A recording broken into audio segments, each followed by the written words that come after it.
खंडणी मागून मारहाण व कारखान्याची तोडफोड प्रकरणी अमोल माळी यांना अटकपूर्व जामीन मंजूर. ॲडव्होकेट लाजिम मुजावर.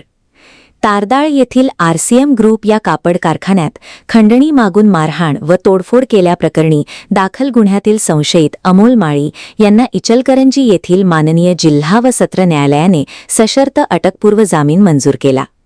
या प्रकरणात ॲडव्होकेट लाजिम दस्तगीर मुजावर यांनी माळी यांच्या वतीने जोरदार युक्तिवाद केला. याबाबत सम्राट घोरपडे राहणार तारदाळ यांनी शहापूर पोलीस ठाण्यात फिर्याद दाखल केली होती.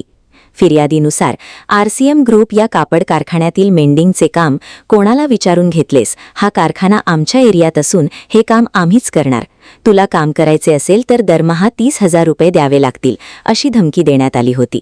तसेच तुला व तुझ्या कामगारांना काम करू देणार नाही, कुठे मरून पडशील हे घरच्यांनाही कळणार नाही, अशी धमकी देत वारंवार अडवणूक व फोनद्वारे जीवे मारण्याच्या धमक्या दिल्याचा आरोप करण्यात आला आहे. तसेच आरोपींनी आरसीएम ग्रुप कारखान्यात जबरदस्तीने प्रवेश करून वॉचमॅन व कामगारांना मारहाण करत कारखान्यात तोडफोड केल्याचेही फिर्यादीत नमूद करण्यात आले आहे. या तक्रारीवरून शहापूर पोलिसांनी भारतीय न्याय संहिता कलम 308(5), 333, 351(2), 351(3) व 3(5) अंतर्गत अमोल माळी व इतर आरोपींविरोधात गुन्हा दाखल केला होता. दरम्यान पोलिसांकडून अटकेचे प्रयत्न सुरू असल्याने अमोल माळी यांच्या वतीने इचलकरंजी येथील जिल्हा व सत्र न्यायालयात अटकपूर्व जामीन अर्ज दाखल करण्यात आला.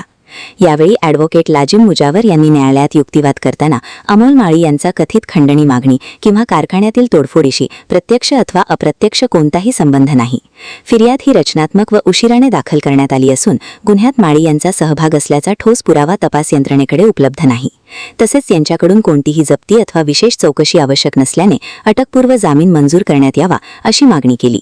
यास पोलीस व सरकारी पक्षाने जोरदार हरकत घेत अटकपूर्व जामीन फेटाळण्याची मागणी केली. मात्र दोन्ही बाजूंचा युक्तिवाद ऐकल्यानंतर माननीय न्यायालयाने ॲडव्होकेट लाजिम मुजावर यांचा युक्तिवाद ग्राह्य धरत अमोल माळी यांना सशर्त अटकपूर्व जामीन मंजूर केला. या न्यायालयीन कामकाजात ॲडव्होकेट अजय मांढरे यांनीही ॲडव्होकेट लाजिम मुजावर यांना सहकार्य केले.